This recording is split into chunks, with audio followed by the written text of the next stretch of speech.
Actually, the top ad was like 40 million views, and it was the worst ad that I ever filmed.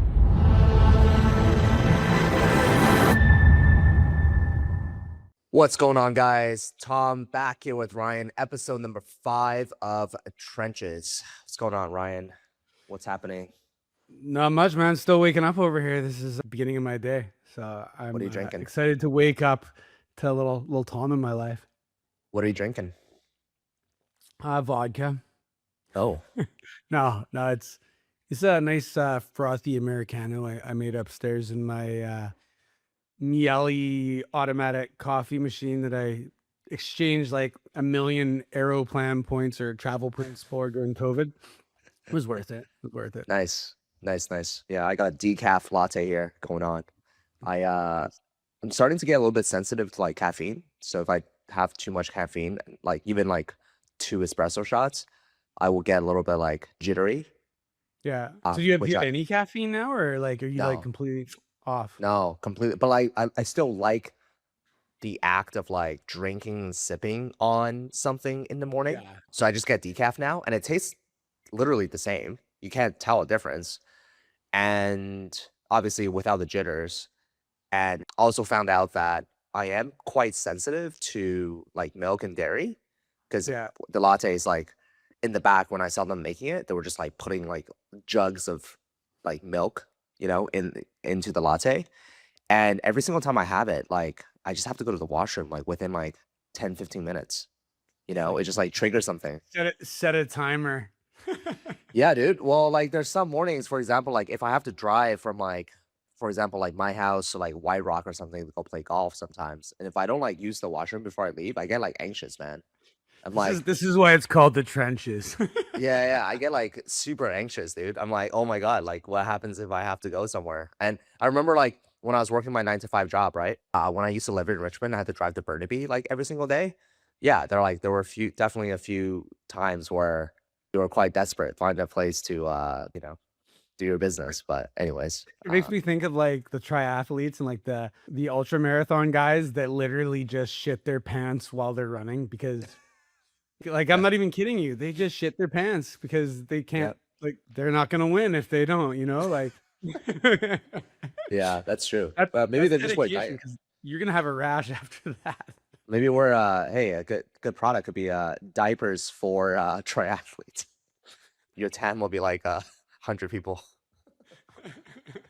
Oh, But that's awesome. cool, man. Well, yeah, you're leaving for Japan tomorrow.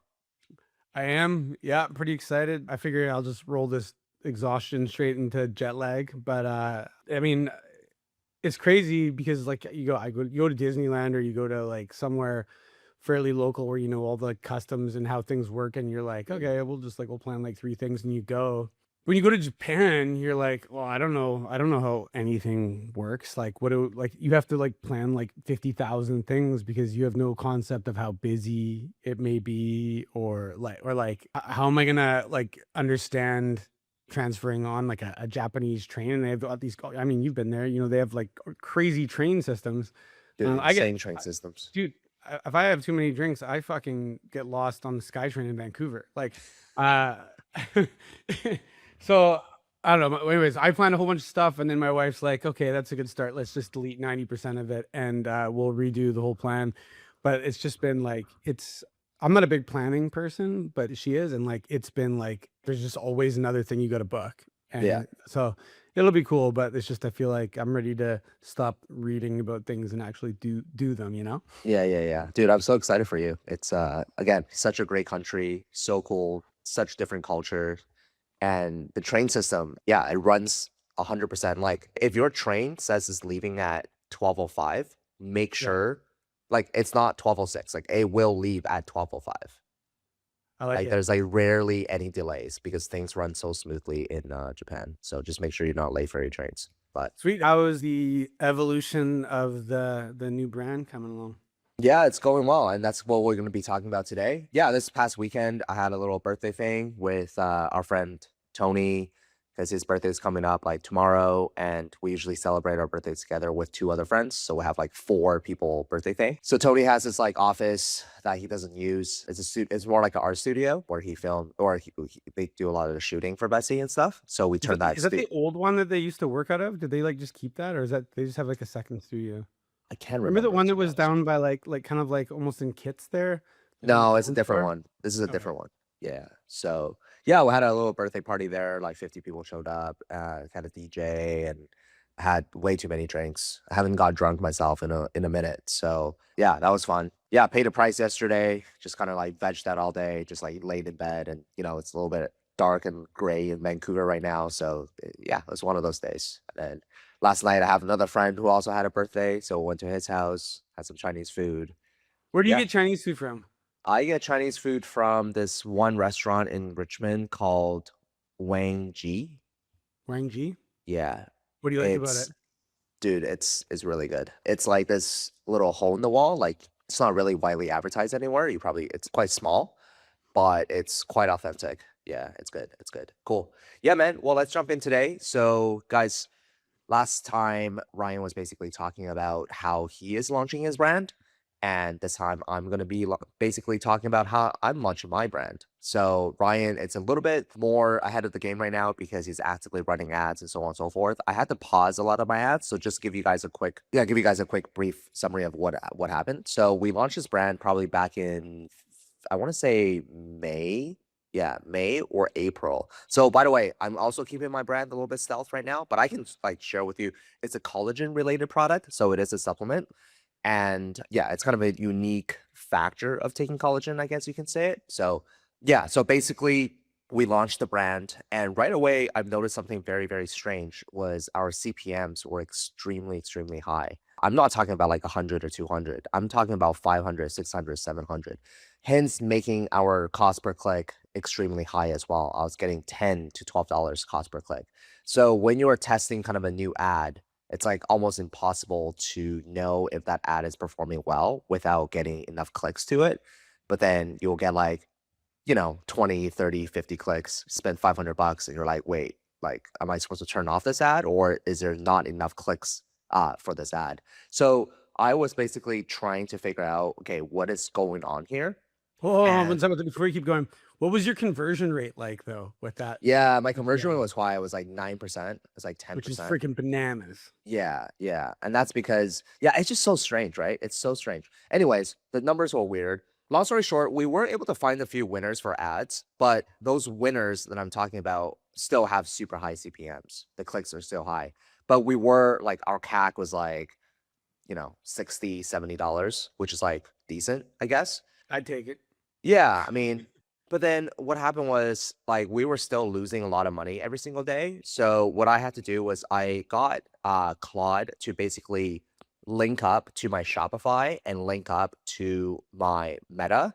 And every single day, Claude was actually giving me a report of every single metric you can think of, from like landing page views to clicks to impressions to CTRs to funnel stats to how many add to carts, and then also the profitability. So it's like I know in ecom you guys use a lot of like apps and tools like True Profit or whatever to measure your profit, but like I kind of just build my own, I guess. Yeah. I mean, I'm sure it's not 100% there, but it does 80, 90% of the job. So With every single the day, tools that are available now, like yeah, you can yeah. do a lot more on your own. Yeah, but I was just yeah, man, I was like just losing so much money every single day. I was the most I was spending was about $1,000 a day, and then I was losing like $1,000. So it was kind of painful to watch.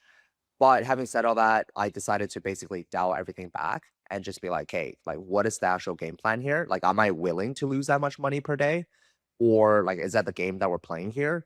Or should we come up with a better strategy? And I think because of my Amazon background, what we did was we went on Amazon to kind of like type in our brand search keywords, so our brand, and like a few hundred people per month were already looking at our brand just off of like the halo effect off of Yeah. of a meta. So I'm good friends with the founder of Pet Lab Co. And what they had, Chris, and great guy, and Chris basically has shared with me that it was such a game changer for them when they got on Amazon. I'm not sure if you remember this, Ryan, but like I think in like 2020, maybe before 2020, like if you talk to the DTC brand about Amazon, they're all like, no, no, no, no, we can't be on Amazon. We don't own any customers. Yeah, Like, we screw gotta that. own our data. Our Yeah, yeah, we data want to own our is data. important. Like, we can't be on Amazon. No, screw that. Like, Amazon Data controls maxi. everything. Amazon is gonna like compete with us and stuff like that, right? D2C Hitlers. Yeah, and then and That. then and then basically from there, like, Pet Labco got on Amazon and they crushed it. Like their profitability went up, their revenue went up, like everything went up.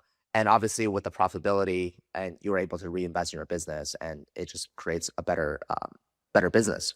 So I think now a lot of more D2C brands have like realized that Amazon is not like the big enemy. In fact, Amazon is like probably where you want to be. Like a lot of brands, correct me if I'm wrong, but like they operate a very thin margin on D2C, but then they make a lot more money on like Amazon. Yeah, like, I mean, that's the natural progression and maturation, whatever, maturing of like a brand is like your goal is to be able to be purchased where people are shopping for your category, right? Mm, Like, I mean, if somebody goes and searches for your particular brand on Amazon and after seeing one of your ads and it's not there, if you've convinced them that they need this thing, like if they're only purchasing on Amazon, which I don't know the statistic, but it used to be like 20 to 30% of people will only purchase off of Amazon.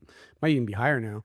Uh, like they're gonna buy somebody else's shit. yeah. So like I do hear people say, "Oh, my CPAs have gone up once we introduced Amazon into the pool." But like I guarantee that the total size of the pie becomes bigger. Yeah. And like one quick anecdote, like when we started True Earth, we went like from April until June or July without having any Amazon at all. Like, and then shout out to Matt Tessar and Lawrence from Tesmo. They kind of taught me the basics. And my initial launch was I just put the products up there. I sent the product in, and then I was in Harrison Hot Springs on vacation with my family. And I like Yeah. checked my phone on like the second day after it was there. And I was like, holy shit. Like I sold $600 worth of product today. There was no PPC ads. There was like going to Amazon. I just put the stuff on the platform and walked away. And the stuff that we were doing off the platform, like, I mean, $600 a day is no joke. That's like, what is that? That's like $18,000 a month, right? I Yeah. think. But yeah, so yeah, the power of the platform and distribution is strong. And like, you want to be where people, Gary Halbert always talks about the most important thing is having a starving audience or a starving crowd, right? And being where people want to buy your stuff is important to be successful. Yeah, absolutely. So yeah, if you're a DTC brand not on Amazon, I'm not sure what you're doing, but yeah, definitely get on Amazon. But anyways, so as of the current state right now, I'm waiting to be approved on Amazon. Amazon does require supplement companies to go through third-party testing now, which is a great thing. Because Is that for all supplements or like is there certain categories, like pretty how sure does it's all that work? supplements. Okay. Yeah. That'll suck if it's like only collagen supplements. You have to get third-party testing. All the other Yeah. supplements you don't. I think you have to get third-party testing. And yeah, the third-party people that we're working with, dude, it's been over 2 months. It's just been like they've been dropping the ball hard. So, anyways, it is what it is. I think that should be done pretty soon. We are also on TikTok. We are looking at TikTok more as a literally just to get creatives. Like I don't care about sales. I don't care about anything. I'm not trying to be profitable on TikTok. I don't care about my JMB. Like if we can just turn TikTok into a content flywheel, then that's good enough for me. There are a lot of different apps on TikTok that you can use where you send out free samples, you send out to creators, and then they do a review for you, and then you can use their content essentially. So I do think the GMV is important though, because it helps attract more like affiliates or content producers in platform, right? Like they use yeah, those statistics to judge you on whether or not they should spend their time. yeah, So like, I mean, I think it's kind of like you probably have to care about it, but not for the reason that most people care about it, right? correct. Like, Yeah, that's what I meant. That's what I meant. yeah. There's a really cool. Have you heard of a website called Joinbrands? Mhm. Yeah, so Joinbrands started by the guys from MTS as well, Ian and Leo. But what's really cool about Joinbrands is, and maybe this is like kind of a hack for a lot of people that are listening right now. So on TikTok, especially at the very beginning, it's tough to get creators to want to work with you for the exact same reasons that you just mentioned. You don't have any GMVs. And you got to really put yourself in the creator's perspective, right? Let's say you're a creator and you're trying to make money. Well, would you rather work with a established brand that is absolutely crushing it? Or would you rather take your chance on a newer brand. Most people are going to work with a brand that's crushing it because then that's proven, a proven brand, right? So they can earn commissions. But then if you're a brand new brand launching on TikTok, how are you going to get some GM? How are you going to be able to attract the right? Sorry for interrupting you, Tom. You want to? I know a lot of people might be new to TikTok. You want to explain what GMV means? Yeah, it's gross merchandising value. So like I just look at total sales that's generated on platform.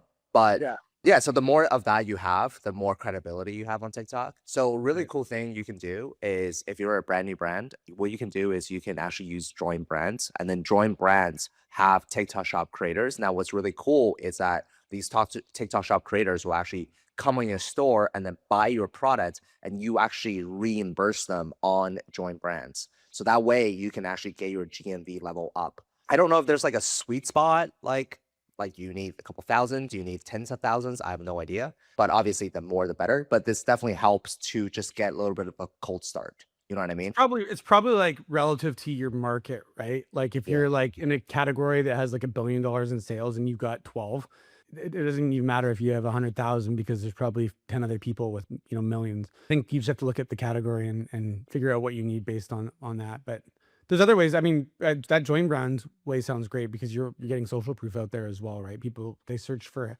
if you ask somebody to participate in your affiliate program and they go to search to see what other people have done to be successful, now there's also content floating around that is clearly from other affiliates and it's not just fucking tumbleweeds and emptiness, right?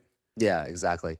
So yeah, it's a good way to like just a cold start. And I think you can kind of apply the same method to Amazon as well. So because you can reimburse people on joint brands, they can actually search for your keyword on Amazon, find your listing, buy your product, and that actually helps with ranking on Amazon for keywords as well. And then you're reimbursing them via joint brands, to which then Amazon always like full purchase buys. That's always better than like a promotional buy. So yeah, I mean, that's a little hack for you guys right there if you guys are interested in. With the join brands thing, are they also making like, are you paying them to make a video as well, or just Yeah. to buy the product? Yeah, yeah, Okay, yeah. No, you have to pay them. You have to pay them for something. You have to pay them for like a video or whatever. Or gotcha. even photos.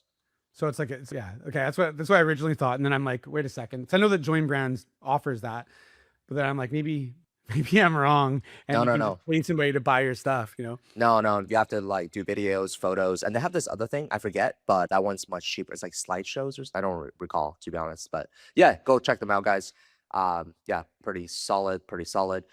So anyway, back to what I was saying about my plan. So waiting to be approved on Amazon, getting TikTok shop set up just for the content side of things, using joint brands to get our GMB level up, just so that creators actually notice us and there's like they don't just like shoo us off right away. And I actually had a call with the CMO of True CMOS, as well as the director of advertising at RYZE. I booked a call through Mentor Pass. It was my first time ever booking a call through Mentor Pass. So I like to quickly share with you guys some of the things that I've learned and how, yeah, and basically what the plan is for this kind of reboot for my brand once I'm approved on Amazon. So the first thing I kind of learned is every ad carries like what they call a total value score. So basically there's like three functions. The first Well, sorry, function, sorry, one step. Are you talking about? Talking about Meta. Meta, correct, Okay, Meta. yeah, yeah. So Meta has something called like total value score. And the first thing, there's three functions. The first thing is something called expected engagement rate. So like before you even turn on the ad, they obviously have like the algo and AI and everything. They look at your ad, they scan your ad. And from there, they already have like a kind of a score for your ad already with expected click-through rate, with the hook rate, so on and so forth. So that kind of signals Meta. And the second part of that equation is estimated action rate.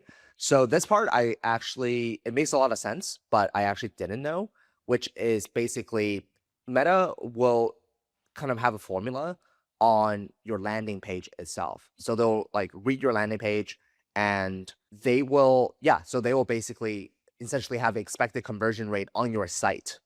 And then they'll forecast from who thinks it will convert off of your site.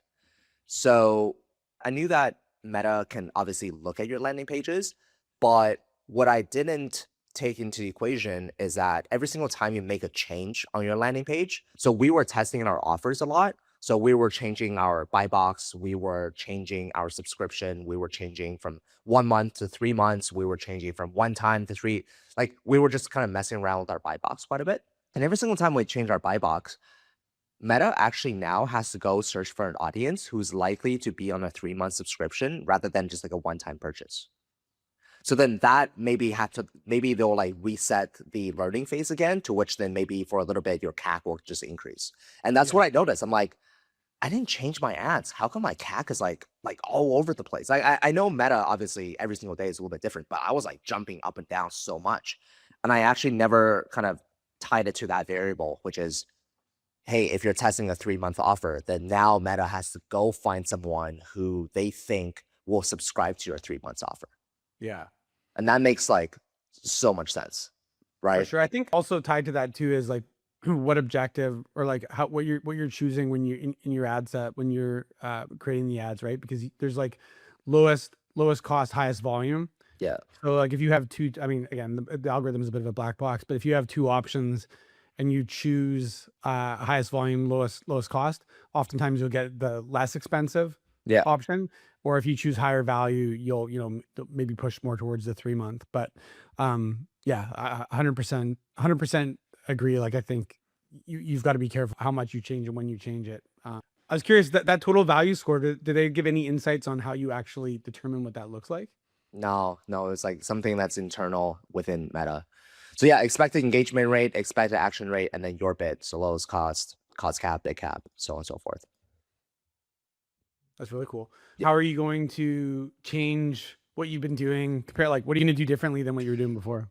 Yeah, so how I'm gonna do things differently is basically there's two things. The first thing is essentially I'm not gonna mess around with the buy box too much, especially if I have an ad that's kind of winning. Because you don't want to keep changing the variables, right? So if I were to test a new buy box, I'll just create a new ad set Yeah. or a new ad instead of changing the URL or instead of changing the buy box of an existing ad.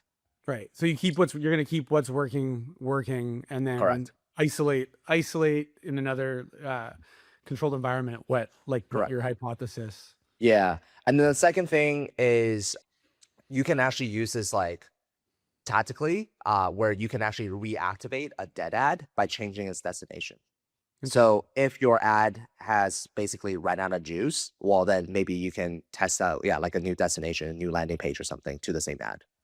Right. Yeah. That's interesting. 'Cause I mean, people do that a lot, even with just like the ads. Like I can remember back in the day, this is like fucking like 10 years ago back in the day. And I remember somebody telling me like we were at traffic and conversion and they're like, I'm showing him my ads or whatever. And he's like, I'm like, yeah, these ones are kind of getting stale. And he's like, well, I'll tell you a hack. I'm like, oh, what's the hack? And he's like, make it black and white. Make And the like, ad black and white? yeah, just No take way. away the color. Like that was the hack. And right, they're like, oh, it'll give you like a new audience or something like that. And I mean, you see it a lot too with like video ads. And this isn't like, It will start serving to the colorblind people. yeah. Oh my God, we're getting New so many audience. colorblind. Yeah, we're getting all the legal complaints now for not being visually impaired friendly. Yeah, yeah. People do the same thing with video ads now, where they'll replace the hook and try to attract a slightly different audience with the different hook, and that also is great for rejuvenating, good video ads or video ads that have been successful. But yeah, that's Yeah. super interesting. Yeah, so that's the first thing I learned. Second one is CPM. So I did mention to him about my CPM. He said obviously that's like crazily high. He's never really like seen that high before, but he said the CPM issue is actually very common now. He said the barrier to entry is not increasing, but the barrier to success is increasing. And there's really like two big drivers that are like behind why CPMs are high. Well, at the end of the day, it's just like there's more advertisers, right? So there's more. I mean, at the end of the day, it's an auction. So Yeah. if there's more advertisers in the platform that's buying up the auction space, then it's just going to be more expensive for everybody. So yeah, he said his like cousin had a brand or something, and people are like, "Oh yeah, just like keep spending, keep spending. Like you'll spend through it." And the high CPMs after $8 million, like the CPMs are still high. So he's like, it's not one of those things where you can spend through.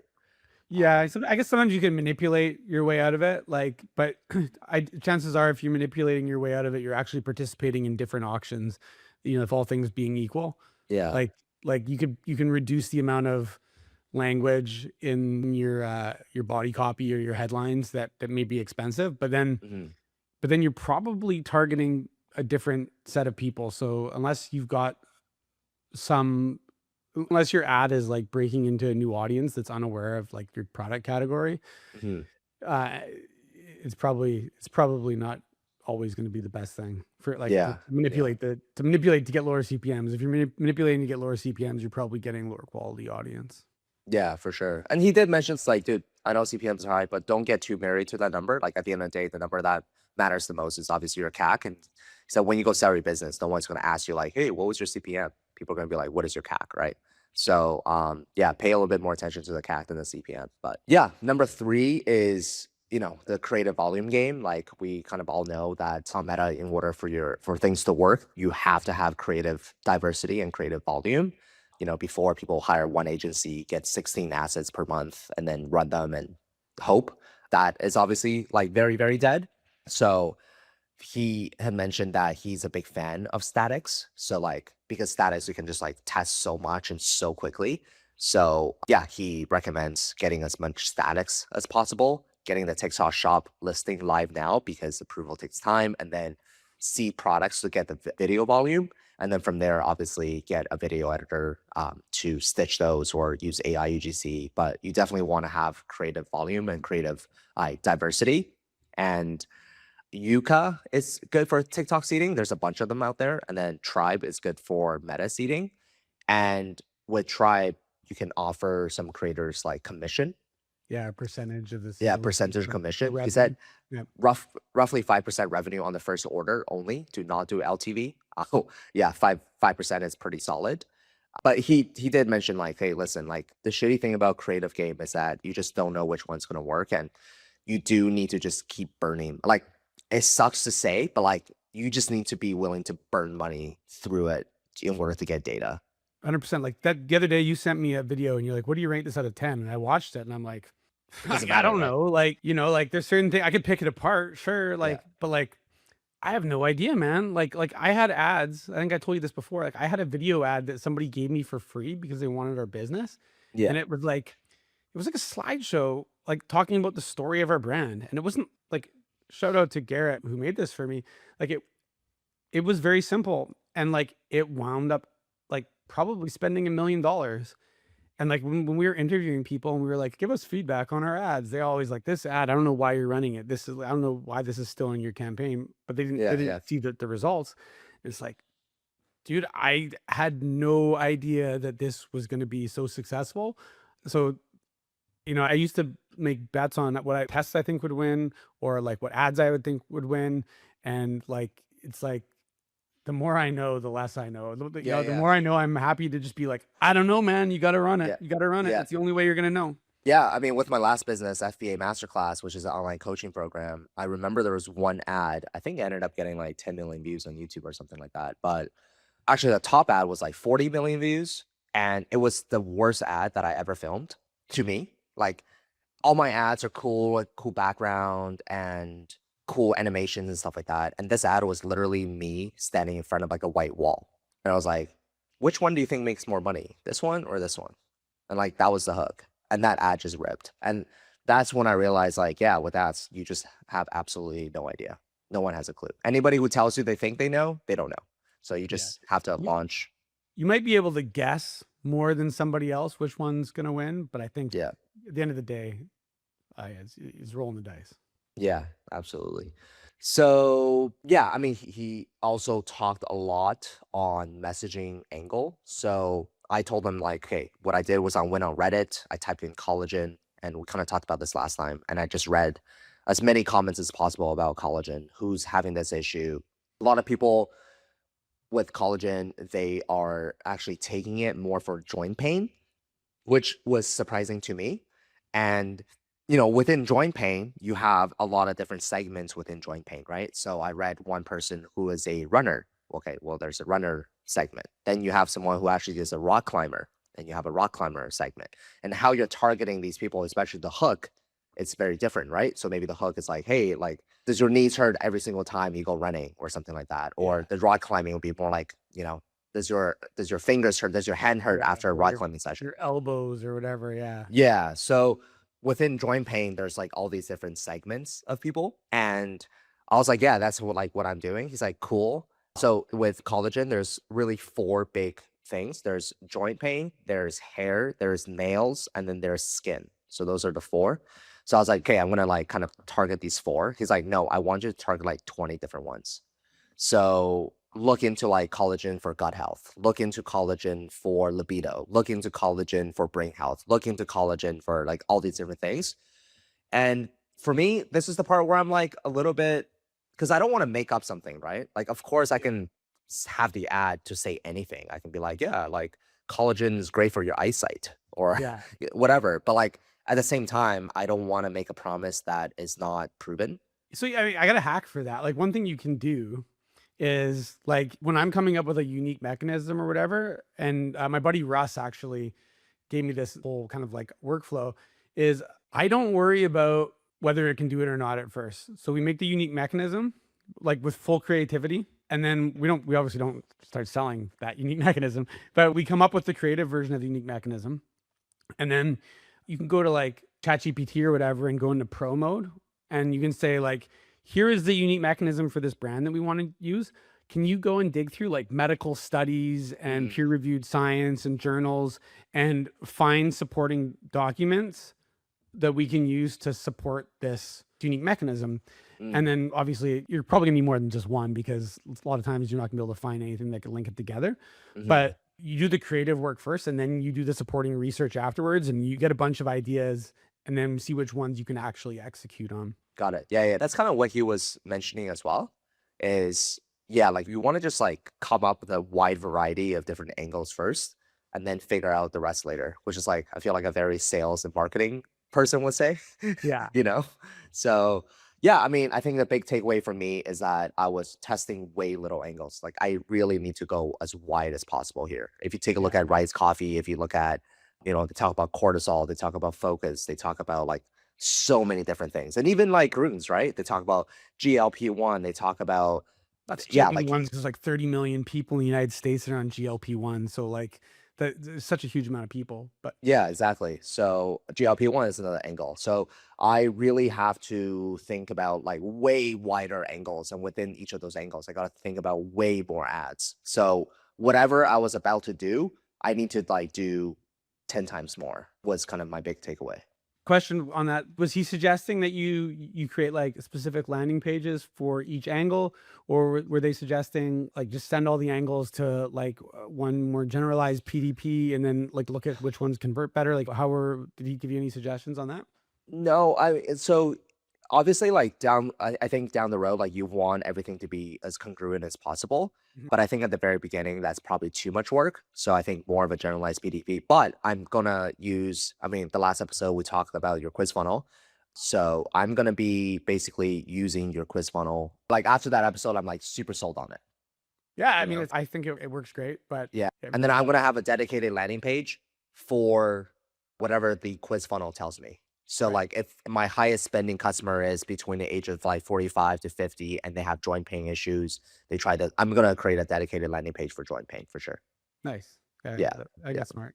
Because at the beginning, I think if you test too much, it's like, dude, that's a lot of pages. You can only, I mean, the beginning, it's like you're also trying to mitigate like how much money you lose, right? So like if you spread yourself too thin, nothing really ever gets like this is the one challenge that I see with a lot of newer brands is that like they have a million different angles, but they have a limited budget. So when they run all of these ads, Can't even test it properly. yeah, you don't really ever get any conclusive data. You're stuck like, oh, that's kind of directional, but you don't know, was today just the day that Facebook like was ripping, or like was there like maybe less competition on this angle that day? Like you don't know unless you have a large enough data set. So I mean that is the beauty of running to a quiz funnel is you can kind of evaluate who actually cares. Dude, I'm super sold on the quiz funnel. By the way, if anybody's interested in checking out Ryan's quiz funnel tool, Ryan, why don't you give everybody a plug right now?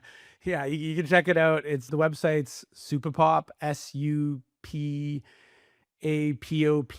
SUPAPOP.io. And yeah, it's basically a quiz funnel builder, a pop-up tool and a post-purchase thank you survey all in one for like less than the price that you would typically pay for any of those. So Yeah. I'm using it. It works great. But yeah, I'm not here trying to sell you guys on my software. Yeah, but if you guys haven't listened to the last episode, like definitely do because I think Ryan gave like a masterclass on quiz funnels. And to be honest, a lot of these big brands right now, if you look at like Spoiled Child, if you look at some of these like very aggressive D2C advertising, even like RYZE, a lot of people are writing ads to quiz funnels. So there's a reason why they are. So yeah, check it out. Last episode is bomb and it fully like I'm fully sold on like quiz funnels now. So pretty excited. But the other thing is yeah, we kind of talked about this earlier. You said the black and white. So when a format lands, you want to lock it and change one variable at a time. So the highest leverage is swap the creators. So if it works for like a 35-year-old white woman, give the identical script to like a 40-year-old black woman. So demographics matter. You just want to now test like a lot of different demographics. Yeah, and even beyond age, like ethnicity, like body type, like Yeah, you can go pretty deep. yeah, for sure. And yeah, we kind of talked about this a little bit earlier. He mentioned like swim lanes. This is the biggest unlock for RYZE.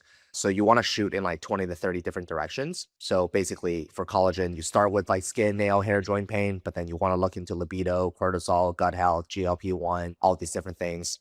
And yeah, so he was kind of talking, funny enough, he was speaking to one of your competitors. I don't know which one, but he was basically like, they booked a call with him and they were just like, maybe you guys booked the call with him. I don't know. He didn't tell me the brand, but he was like, yeah, like these laundry strips, like the whole angle that they have is like eco-friendly, eco-friendly, eco-friendly. And they're just like, oh, I can't figure out like another angle. And they're like, well, what happens if you say like, my husband wants me more because my sheets smells better or something like Yeah. those Yeah. along those lines.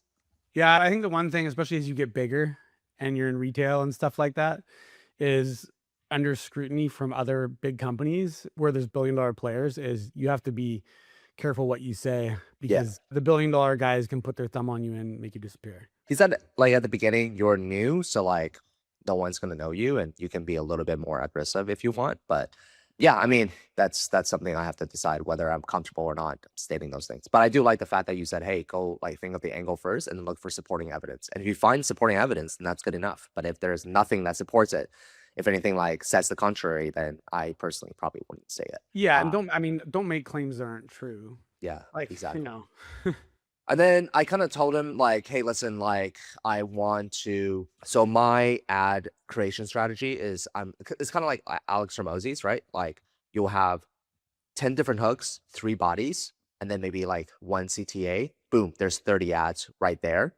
Yeah. So he said he kind of pushed back on that a little bit. He said, yes, like obviously the hook is very, very important. But a lot of RYZE videos, they don't actually show the product until like 30 seconds in. So that's like obviously a very educational top of funnel content. He said like, don't think hook is everything because the way I described it to him, it sounds like, oh, hook is the only thing that matters. He said, no, like the body actually matters quite a bit as well. So that's something that he kind of gave me a little bit of pushback on. Yeah, what are your thoughts regarding creating video creatives? Are you basically like each video you have is a brand new script and you just have 90 brand new scripts, or do you like the hook idea with the body? Yeah, I mean, God, man, I used to be. We used to film a bunch of stuff, and then we would make a bunch of different hooks, and we try to see what would fly. Like I think creating 3 hooks at the beginning is generally smart because you're already filming anyways. So what's the harm? Yeah. The lead is also important. So you have your hook, you have your lead, and then the body, right? The lead oftentimes is kind of like the transition to the next part, but it speaks a lot to the audience. But you know, recently I've been more, I kind of like initially starting with more creative volume and diversity and then looking which ones have positive signals and then kind of like, yeah, coming back and being like, okay, well, this ad is converting like pretty well. Like it's like maybe 10% below where we want it for it to be considered a success. Mm. And then like what soft metrics are bad here? Like, and like, okay, well the hook, we're only getting a 22% hook rate. Like I know that I could probably bump that hook rate over 30 to 40% while staying relevant to that audience. And then I could potentially boost the profitability of this ad considerably. Mm. Although it's not linear, right? Like Yeah. you double your hook rate. It doesn't mean you're doubling your ROAS or whatever. Like because inevitably when you hook more people, you're going to also hook more of the wrong people, right? So, but Yeah, I'm totally more of the mind now that like we'll spray and pray and then we'll identify outliers and then we'll use that as the foundation to build the next thing. Or we'll make edits to that to kind of build these lanes like the RYZE guy's talking about. There's a lot of easy ways to get ideas for content now. Like, you know, you can get what's going viral on places like TikTok for offers or for products. And you can kind of be like, okay, well, we can model initially some of our ads around what's already working, right? I mean, you just don't want to pick a trend that's like 6 months old and people don't pay attention anymore, right? Mhm. Mhm. Yeah, for sure. That makes And sense. and to be clear, I'm not saying copy other people, but Yeah. I'm saying like Emulate.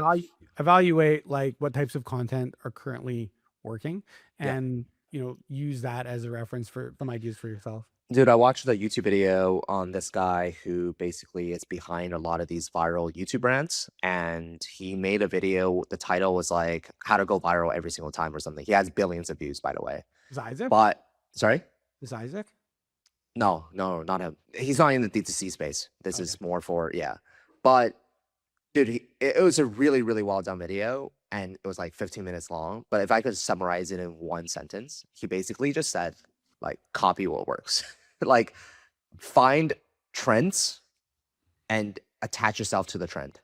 Yeah. That was literally it. So yeah. I mean, it's So true. Like, dude, my son has a YouTube channel. I'm not gonna say what it is, but like, he makes videos in summer and like on like winter vacation and stuff like that when he's not in school. He's not copying people actually, but like, he decided to make a couple World Cup videos. And World Cups ended a couple weeks ago, but like, it's like most of his content has nothing to do with World Cup. But like, he noticed like he got off of like 2,000 views from a short. He got like 30 subscribers from one of these videos. It was like a trend thing where it's like, do this if you like this, do this if you like that, like, and it just shows a bunch of different things and you like it or share it or subscribe based on what you like. And he's like switching like the top result from like Ronaldo to Messi, and he's totally got this from a trend and he's been riding it all week. Like, he's making like 10 videos today. And he's like, well, people clearly like Ronaldo better because more people subscribe to this one. So I'm going to try Holland and I'm going to try, all these different like famous soccer players. But he's just taken like a sound clip that other people have had success with and a format that's other people have had success with. And he's yeah. matching it with a topic that's still fairly not as trending as it was a few weeks ago, but it's still a fairly sought after topic. Mhm. Like, you just basically mixed three ingredients. It's like, the sound, the trend, and whatever category that you're talking about. And he's getting freaking like 150 subscribers a day. Damn. Crazy.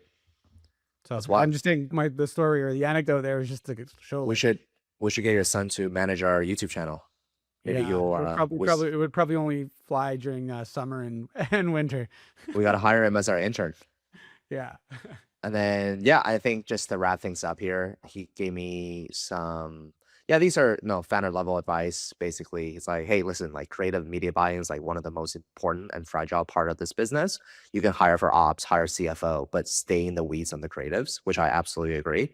I think it's so easy to go hire like a creative agency and this and that. But now with AI, like it's quite a lot easier. And I think the best founders are the ones that they understand what kind of business they're truly in. Like, I hate to say this, but like we're really in the advertising and marketing game. 100%.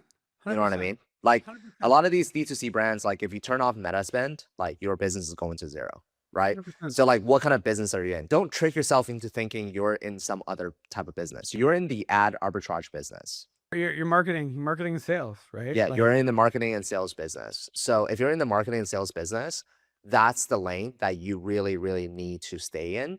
And you need to know everything that goes on in that lane. And he had mentioned that, like the founder of RYZE, for example, if Lucas had quit, his name is Lucas. The guy that I spoke to, his name is Lucas. He said if he had quit, the founder of RYZE could take over the ad spend like right away. He was so deep in the weeds of his ads. And I think that's the level that I want to be in because yeah, it is really, really important. But I think having like that's why having co-founders is good, right? Because then you can stay in that lane, but then they can stay in like the ops lane. Not saying ops is not important. I think ops is all obviously very, very important. But without marketing and sales, there's really no ops, you know? yeah, So 100%. And you see it in like Matt Bertulli is an example.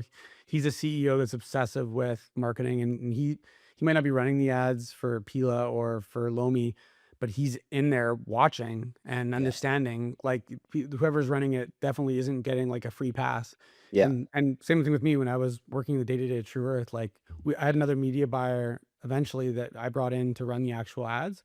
But I was in there, like, I was helping making creative decisions, like, up until I left the day-to-day, I was still in the weeds with creative. So I think it's one thing to delegate and rise up, but I think the people that if you're not kidding yourselves and understand the fact that you actually run a marketing organization that sells products, Yeah. you're gonna realize the value in really not always being in the weeds, but really understanding what's coming out of your company for creative and who's running it. Yeah, and then I think it's also better for the person you hire as well, right? Because it's probably motivating for a lot of them to watch the founder being so knitted to this part of the business, and it probably motivates them and probably keeps them sharp, right? They're like, oh man, someone's always watching me. Like I'm not getting the free pass. Yeah. So yeah, so I think that's quite important. And then yeah, I'm just looking at my notes here. I mean, that's pretty much it. He gave me some also like some benchmarks as well. He basically said you want your gross margin to be 70% after product and fulfillment, 80%, 70% is the minimum. Your retention for initial cohort, you want to have like 60% month one, 40% month two, 30% month three. He had also mentioned that for churn benchmarks after month one, if you only have like 20% churn, that's like elite in the Okay. supplement space. If you have 60%, at least you have like a little business there. Like at least that's something. But if it's like under 60%, then you really need to work on your retention. Yeah. I mean, you never get your subscriptions work if you're falling off too quickly. Like, Yeah.